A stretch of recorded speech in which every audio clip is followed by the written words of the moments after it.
Montrose, Colorado. Welcome to the Great American Crawl.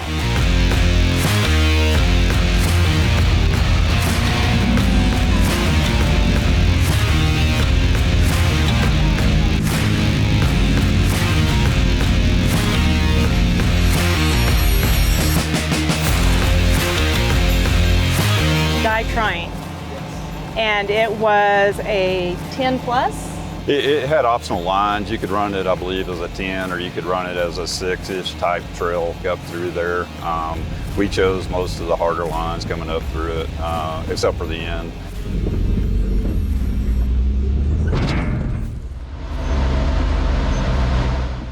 The whole trail was boulder field, and big boulders, little boulders, boulders and boulders and boulders. Actually, friends of ours from Las Cruces, the Malakowskis, we saw them this morning. Mike said it was one of his favorite new trails, or new favorite trails. So I'm really happy that we were able to get back out and do die trying. So we headed out, that was the first thing, and really the only thing on the agenda. We might have hit something else, but it was like Jason was saying earlier, it was nice that we got done in time and got back here, and so that was good. We're not grilling burgers at 8 p.m. for a bunch of starving people, so that's a plus.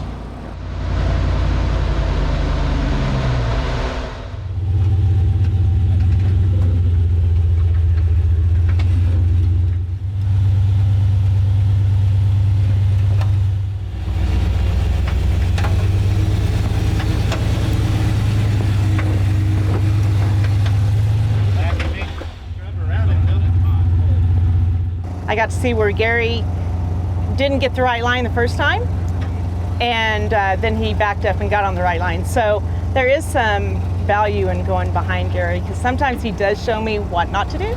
We've got both rigs built about the same way, so you can watch one line or the other line. They're both LJs sitting at a 115, 118 wheelbase, so it really helps. And I have to give a shout out to Jason. He really helped spot us through those and get us on the right lines. Yeah, so, he was great. Yeah.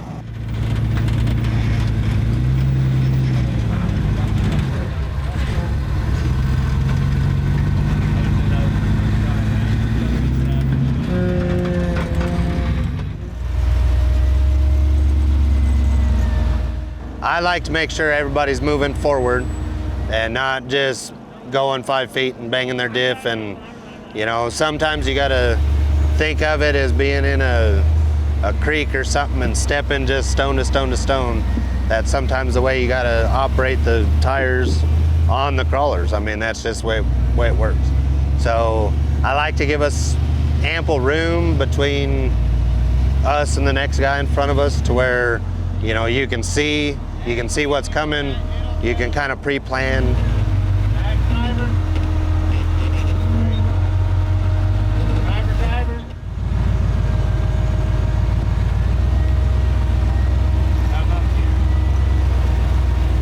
Yeah. Right. Yes, there was a big undercut on the passenger side of that first obstacle, which now has a scratch on my Jeep.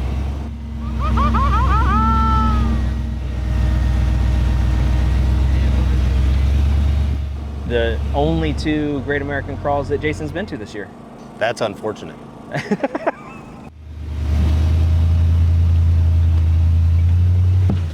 And he told me go high, go high. I guess I should have gone higher, and I ended up pivoting on the body right behind the door instead of on my slider or anything like that. So it's due to be painted this year anyway, so it didn't do any damage, it just scratched the paint. So.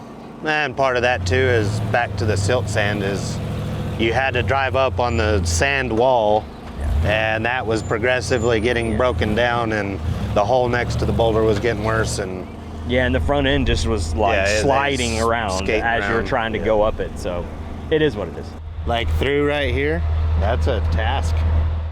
Man, I teased him all day today, but we got to drive that thing around like a school bus.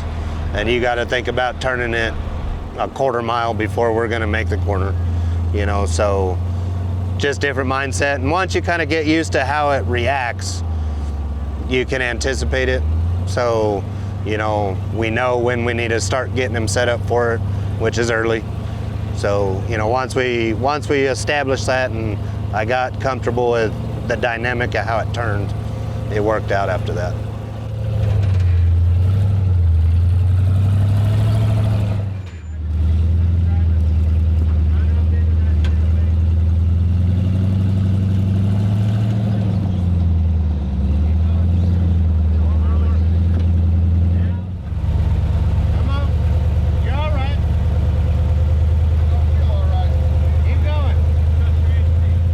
there were some parts where I was like, if this thing starts sliding right now, like these branches are I'm gonna get Final Destination. Do you know what I mean? Like, there ain't gonna be no freaking way for me to block this. Like, the force is gonna be too strong, it's too much. And then there's a couple parts where the rocks that kind of give you that little thought too. I'm just like, dude, if this slides right now, I am. Or I can't say that, huh? I am screwed.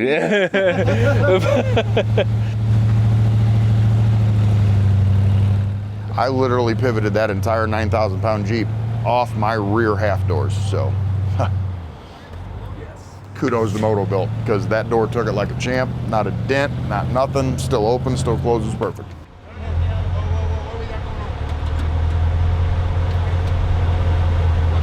And we were spilling, you know, when we got really off camber, we were spilling PSC, we were spilling Swepco out of there. And the last time we did it, it managed to land right on the headers. So that was a little bit of a smoke show. Oh, I had that seatbelt off. Yeah. The fastest I think Yeah. I've ever had it off. I was ready to go. Yeah. My steering's This getting is hot. where Ryan, when he put the Andy's steering was getting hot. Andy's steering's getting hot. Nick asked me if I wanted to turn around. Jason says don't turn around, so I don't know what to do. rigged up a little catch can on there, zip tied it to the shock hoop, and we were good to go.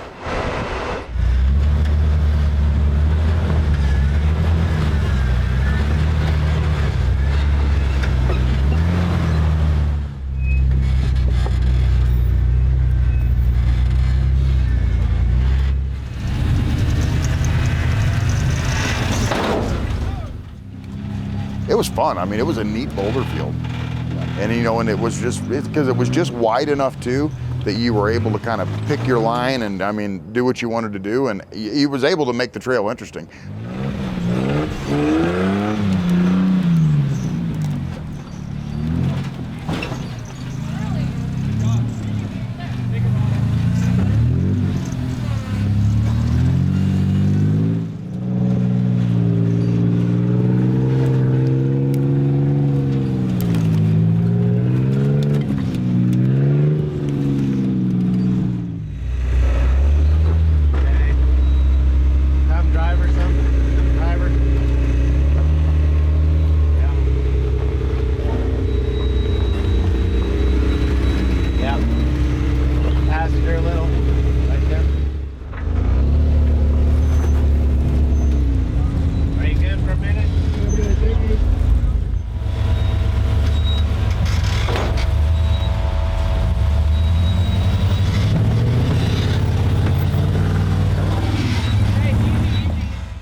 Yeah, the next section is a big boulder field, just kind of walking through there. You got to pick and choose. Being back down on the smaller tires, you really got to watch your diffs and everything like that, running the 40s.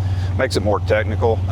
Really kind of enjoyed that actually, because sometimes when you get the bigger tires, the bigger built rigs, you don't have to do as much technical driving. You can just kind of walk through stuff that is a little more technical when you're on the 40s. I was worried about the steering. I was worried about it going out and not being able to, you know, having to fight with it. So I was trying to take it easy. And then for whatever reason, I decided not to. So we were stopping enough to where I was cutting it off and letting it cool down. So after I kind of made that bypass, I decided, you know what, let's just wheel it like we always wheel it. And we went from there.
that was a setup deal. I mean, you had that big wall on the one side and actually on both sides, so we had to come in left, scrub the whole left side.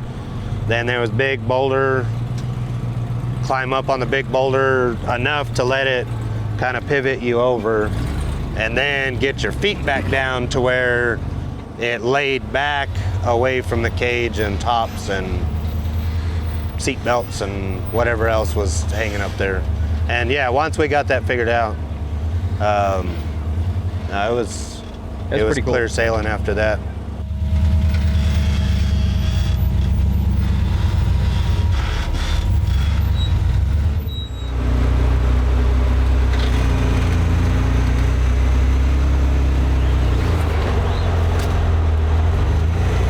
Yeah. The JKs, it was harder on the JKs because they're the 4-door JKs. They're longer, so we had to swing them out further to keep them from getting scratched. So that's where he was able to crawl up, get sideways, you know, clear it before everybody else was, right?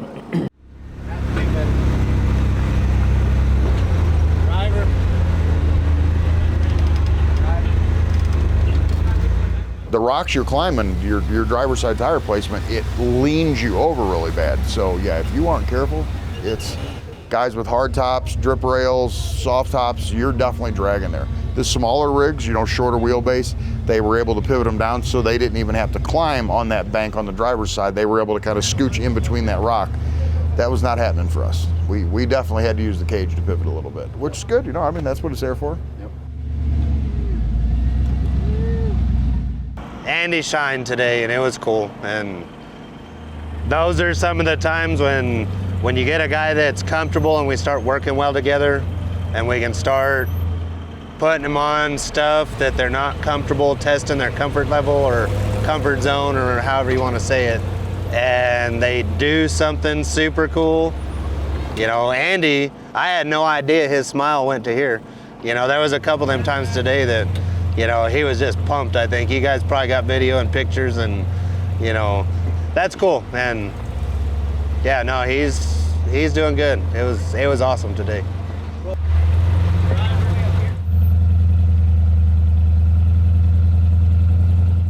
I figured that was a good time to see if Andy'd do some dumb stuff, and he was all about it. It was great today, and seeing that big old giant behemoth flex that hard was pretty cool, so I enjoyed doing that today. Our passenger side rear tire caught like the bottom root ball of a tree, and that tree came up and smacked the side of the Jeep, and it sounded like a bomb went off. So yeah, that was exciting. That was a little. We were maybe a little. Moments of the trail. We were maybe a little bit drowsy before that. We were wide awake after that. Yeah. You good? You had it? Yeah. As a noob, I could say those tires blow my mind.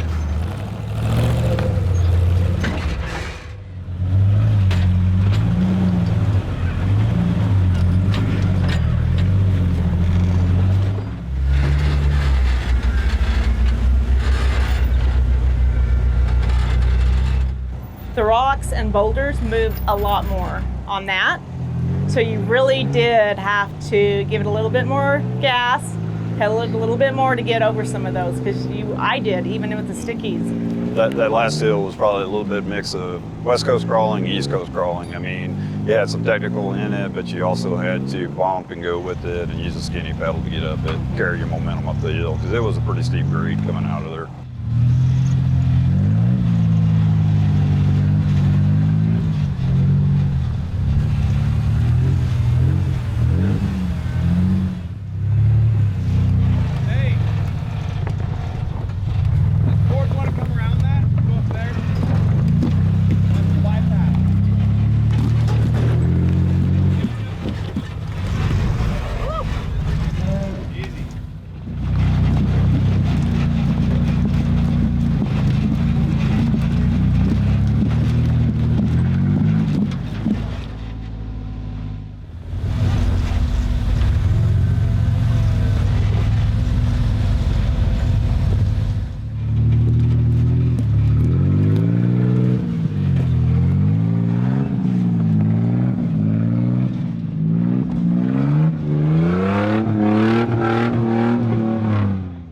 we were just kind of hanging out at the bottom, waiting for everybody to clear out.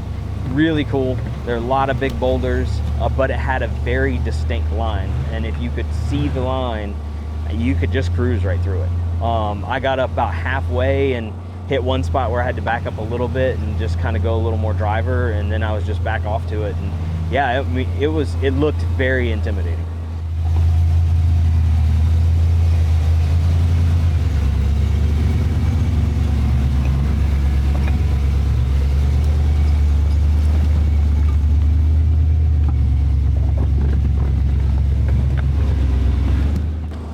Yeah, it was nice just kind of being stuck in there with Andy, because yeah, we got, you know, several times where we'd wait for a little while, and then we just got really nice runs in to where we were able to just kind of ride the line and, you know, get some big flexi spots, and so it was a lot of fun.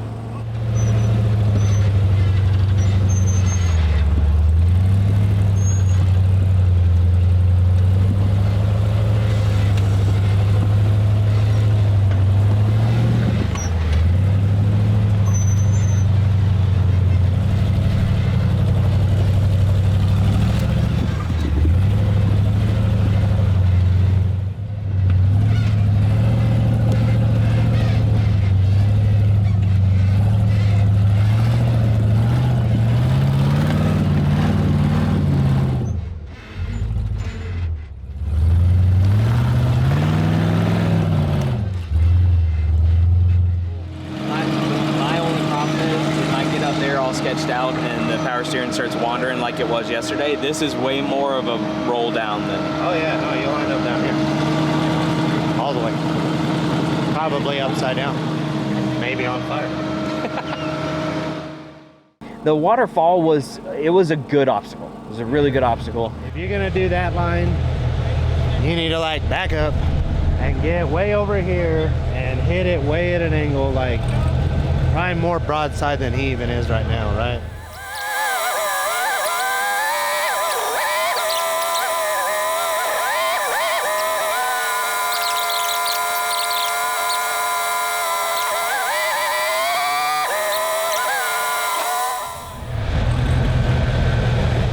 When I got up on it after watching Nick on it for a little while, the line was kind of diagonally up the face. To your right, you've got a drop off, probably 4 car lengths worth if you were to tumble down. Over at least once, probably. Yeah, so I mean, it was a long drop past where the obstacle was. Got a decent ways up it, and I could look out the passenger window and see that tumble I was talking about, and I was just like, no, let's pull line. So it was just a safe thing to do.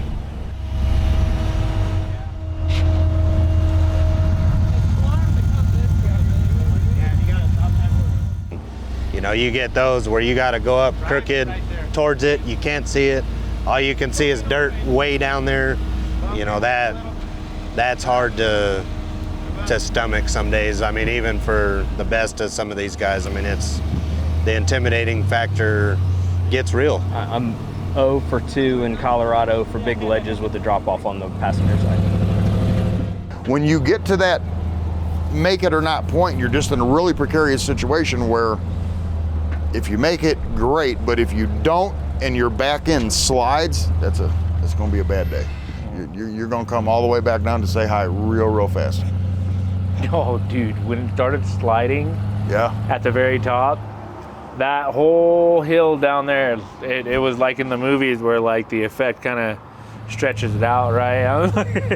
It just got a whole lot longer.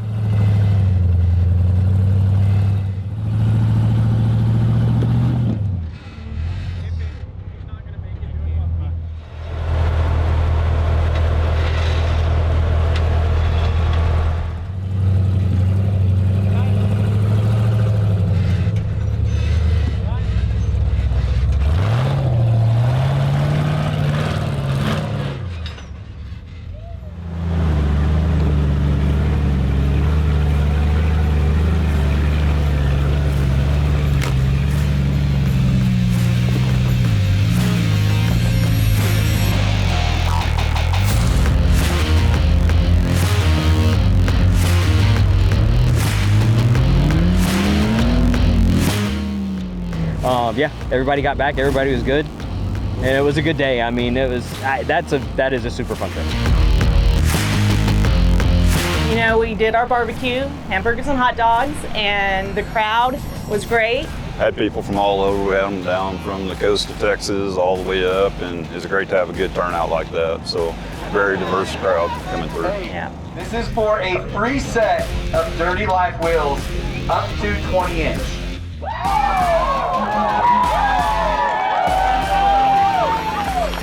I need to verify that. The trail system out here is amazing. Had to work with BLM to get permits and everything because they're really strict about conservation out here.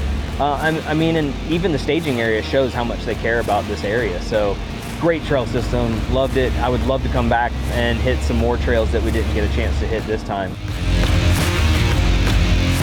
If you want to come out and be part of the Great American Crawl, go to thegreatamericancrawl.com, look at our events, click register, and sign up. Come out, it's free, and it's lots of fun doing what you love.